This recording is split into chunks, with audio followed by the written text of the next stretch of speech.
बारिश का मौसम है। गांव में जोर से बारिश हो रही है। गलियां कीचड़ से भरी हैं और आसमान में काले बादल छाए हैं। फिर भी श्याम अपने पकोड़ों का ठेला तैयार करता है और गांव में निकल पड़ता है। अरे बारिश हो या तूफान, शाम का ठेला तो रुकेगा नहीं। चलो आज भी गांव में पकोड़ों की खुशबू फैलानी है। लोग भूखे तो नहीं रह सकते ना। बारिश में भी गर्मा गर्म पकोड़े सबको पसंद आएंगे। बारिश रुक जाती है। कुछ लोग बाहर निकलते हैं और ठेले पर रुकते हैं। अरे श्याम, ये पकोड़े तो गीले हो गए हैं बारिश में। तूने इन्हें ढककर क्यों नहीं रखा? स्वाद तो बिल्कुल फीका लग रहा है। अरे भाई, बारिश का मौसम है, थोड़ा तो गीला होगा, लेकिन स्वाद तो वही है, गर्मा गर्म। एक और ले लो, शायद पसंद आ जाए। नहीं नहीं श्याम, ये बेकार हैं। बारिश में पकोड़े लेना ही गलती थी। अगली बार सूखे और कुरकुरे पकोड़े लाना, तब बात बनेगी। ठीक है भाई, कल और बेहतर पकोड़े लाऊंगा, जरूर आजमाना। श्याम दिन भर मेहनत करता है, लेकिन किसी को उसके पकोड़े पसंद नहीं आते। बारिश की वजह से पकोड़े कम बिकते हैं। वो थककर और निराश होकर घर की ओर लौटता है।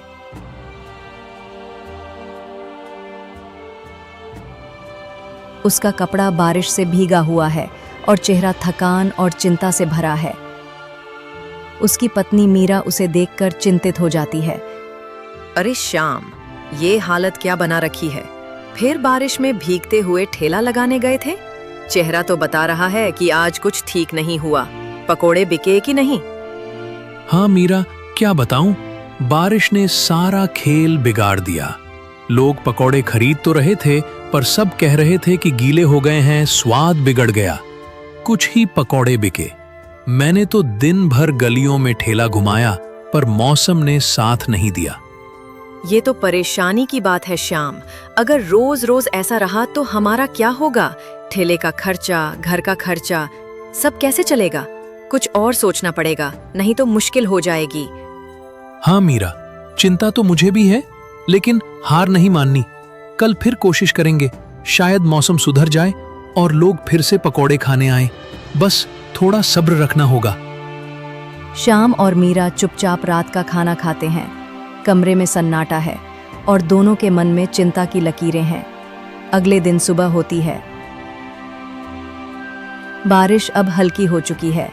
श्याम फिर से अपने पकोड़ों का ठेला तैयार करता है और गांव की गलियों में निकल पड़ता है, लेकिन लोग उसके ठेले पर नहीं रुकते। लगता है कल की बात सबके दिमाग में अटक गई है। लोग शायद सोच रहे हैं कि पकोड़े फिर से गीले होंगे।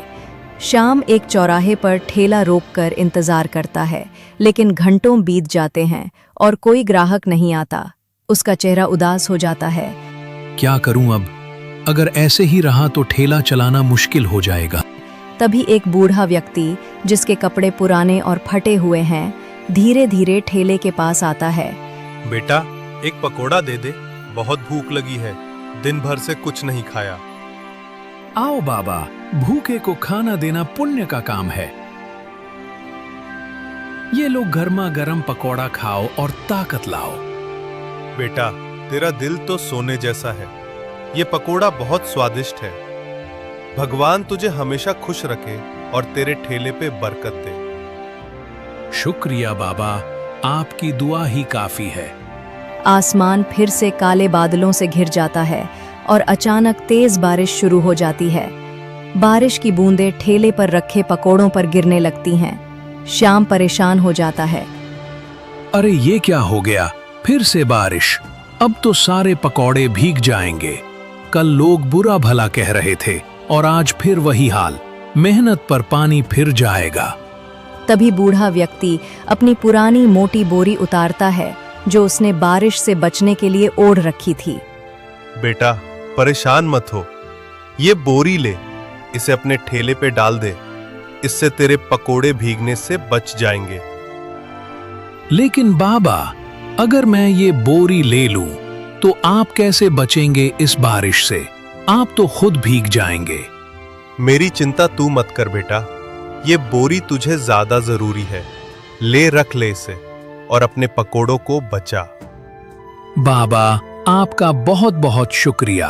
आपने मेरी बड़ी मुसीबत हल कर दी। बस अपना काम करते रहे बेटा। अच्छे दिल वालों का हमेशा भला होता है। बूढ़ा व्यक्ति धीरे धीरे बारिश में चलना शुरू करता है, लेकिन अचानक वो बारिश के पर्दे में गायब हो जाता है। श्याम उस बोरी को और मजबूती से ठेले पर बांधता है। बारिश अब थम चुकी है। एक ग्राहक, जो गांव का एक जाना माना व्यापारी है, ठेले के पास आता है। अरे श्याम, तेरा ठेला तो आज भी यही है। मैंने सुना था कि कल तेरे पकोड़े गीले हो गए थे, लेकिन आज तो मौसम थोड़ा ठीक लग रहा है। चल 2 पकोड़े दे दे, भूख सोरों की लगी है। हाँ भाई, आज पकोड़े बिल्कुल ताजा हैं। ये लो गर्मा गर्म। लेकिन सच कहूं, कल की बात से मन थोड़ा डरा हुआ है। लोग शिकायत कर रहे थे। वाह श्याम, ये क्या बात है। ये पकोड़े तो लाजवाब हैं।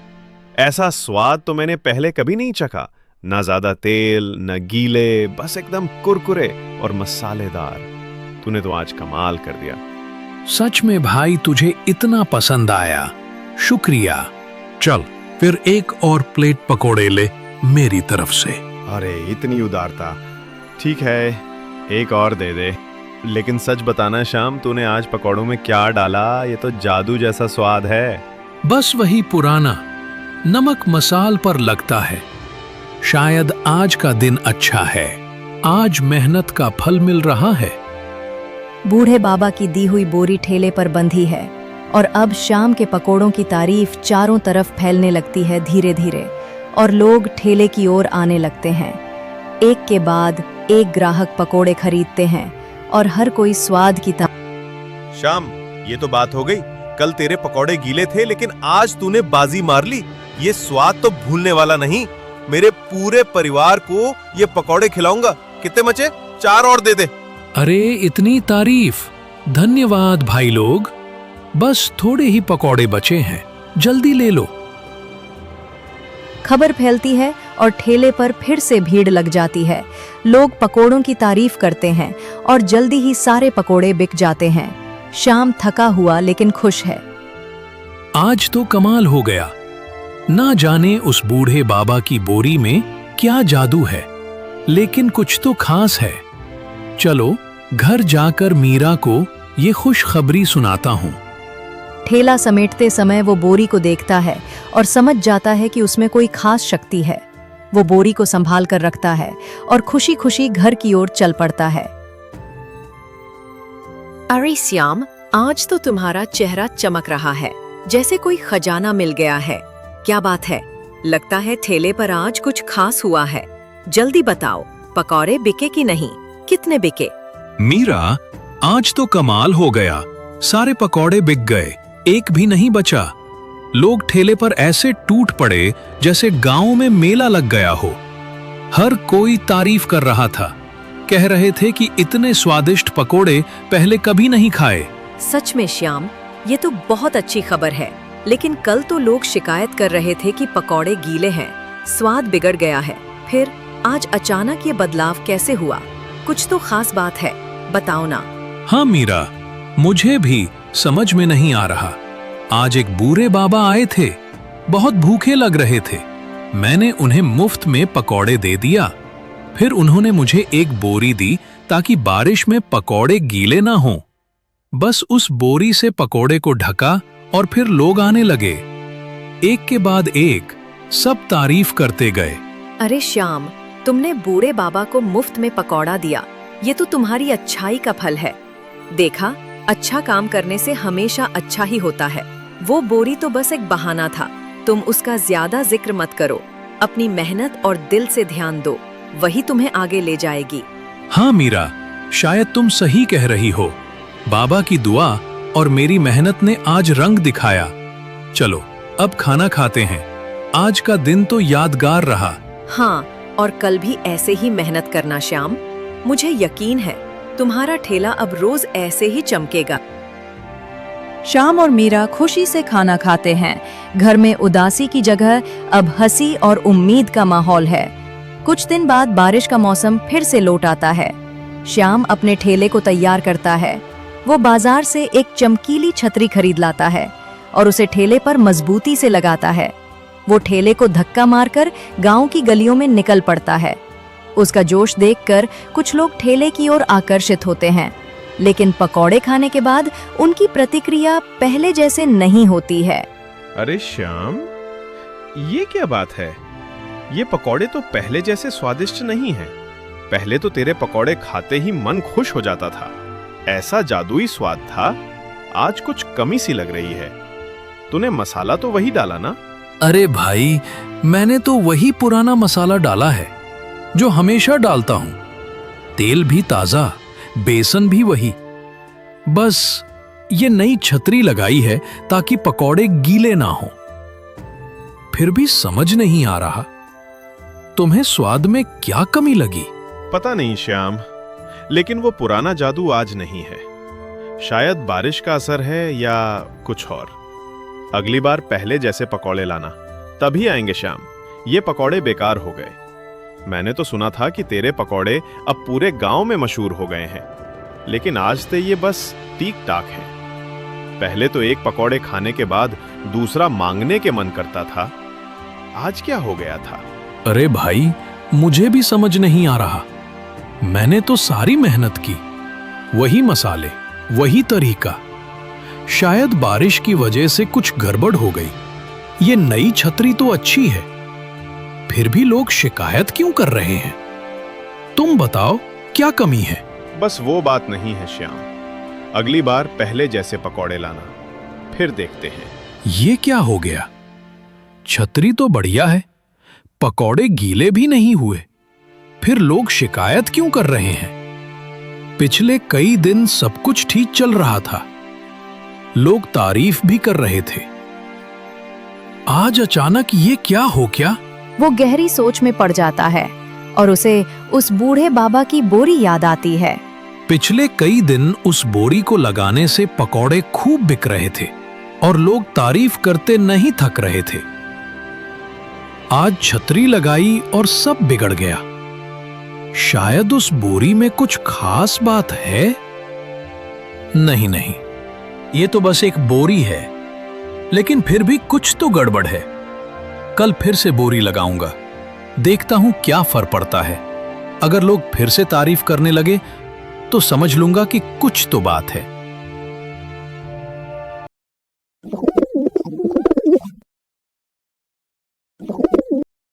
शाम बूढ़े बाबा की बोरी ठेले पर लगाता है।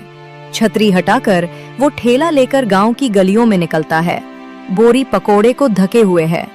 चौराहे पर ठेला रुकते ही एक ग्राहक आता है, पकोड़े खाता है और तारीफ करता है। खबर फैलती है और ठेले पर भीड़ लग जाती है। लोग पकोड़े की तारीफ करते हैं और जल्दी सारे पकोड़े बिक जाते हैं। श्याम थका हुआ लेकिन खुश है। ठेला समेटते समय वो बोरी को देखता है और समझ जाता है कि इसमें कोई खास शक्ति है। वो बोरी को संभाल कर रखता है और खुशी खुशी घर की ओर चल पड़ता है। वो घर के बाहर एक चारपाई पर बैठकर थोड़ा आराम कर रहा होता है। तभी उसका दोस्त दीपक उसके पास आता है। श्याम भाई, थोड़ा वक्त है, मुझे तुमसे कुछ बात करनी है। अरे दीपक, बैठ। क्या बात है? चेहरा तो ऐसा लग रहा है जैसे कोई बड़ी मुसीबत आ गई हो। बता, क्या हुआ? श्याम भाई, सच कहूं तो मैं बहुत परेशान हूं। कई दिनों से कोई काम नहीं मिल रहा। बाजार में कोई दुकानदार मुझे रखने को तैयार नहीं। घर का खर्चा चलाना मुश्किल हो गया है। सोचा तुमसे बात करूं। शायद तुम अपने ठेले पर मुझे रख लो, थोड़ा बहुत हाथ बटा दूंगा, कुछ काम कर लूंगा। दीपक, मैं तुम्हारी परेशानी समझता हूं, लेकिन सच कहूं, मेरे ठेले पर अभी इतना काम नहीं है कि किसी को रख सकूं। मैं और मीरा मिलकर सब संभाल लेते हैं। तुम तो जानते हो, ठेला छोटा सा है और अभी तो बस किसी तरह गुजारा चल रहा है। समझा भाई, फिर भी सोचा था शायद तुम कुछ मदद कर सको। कोई बात नहीं, मैं कुछ और देखता हूं। अरे दीपक, टेंशन मत ले। तू मेहनती हो, तुझे जल्दी ही कुछ काम मिल जाएगा। बस हिम्मत रख और गांव में इधर उधर पूछते रहो, कुछ न कुछ जरूर काम मिल जाएगा। दीपक चुपचाप सिर हिलाता है और निराश होकर चला जाता है।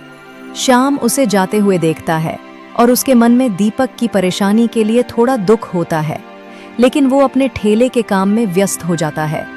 दीपक अपने घर लौटता है और अपनी पत्नी से बात करता है। श्याम ने मुझे काम देने से मना कर दिया। कहता है ठेले पर इतना काम नहीं है, लेकिन मैंने देखा है कभी उसके पकौड़े बेकार हो जाते हैं और कभी पूरे गांव में तारीफ होती है। अब तो उसका ठेला रोज चल रहा है।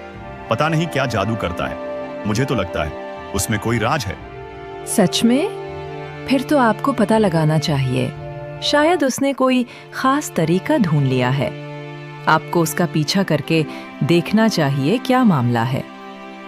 दीपक के मन में शक और लालच जाग उठता है। वह श्याम के ठेले के रहस्य को जानने का फैसला करता है।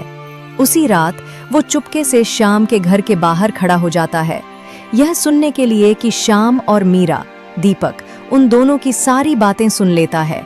उसे समझ आ जाता है कि बात उस पुरानी बोरी की है जिससे श्याम ने अपने पकोड़ों को ढका हुआ है। अगली सुबह जब श्याम अपना ठेला तैयार कर रहा होता है, दीपक चुपचाप वो बोरी चुरा लेता है। दीपक अपने घर पहुंचता है, बोरी को जमीन पर रखता है। उसकी पत्नी भी वहां मौजूद है। अब देख क्या कमाल दिखाती हूँ, यह वही बोरी है जो श्याम को इतना अमीर बना रही है। चलिए बोरी खोले, देखे तो इसमें क्या है। शायद कोई जादू की चीज निकले। बोरी बोरी आटा निकाल, बोरी बोरी कुछ तो कर, सोना निकाल, जादू दिखा। अरे कैसी बोरी है ये, एक पत्थर तक नहीं निकाल सकती, सोना तो दूर की बात है। तभी बोरी से ढेर सारे पत्थर निकलते हैं और सीधे दोनों पर गिर जाते हैं। दीपक और उसकी पत्नी उन पत्थरों में दब जाते हैं, चोटिल और घबराए हुए। उधर श्याम को उसकी ईमानदारी और दयालुता का इनाम मिला और इधर दीपक को उसकी चोरी और लालच की सजा। यह कहानी हमें सिखाती है कि जो दूसरों की भलाई करता है, प्रकृति खुद उसकी मदद करती है, और जो छल कपट करता है उसका अंत हमेशा बुरा होता है। इसी तरीके की और कहानी देखने के लिए सब्सक्राइब करें।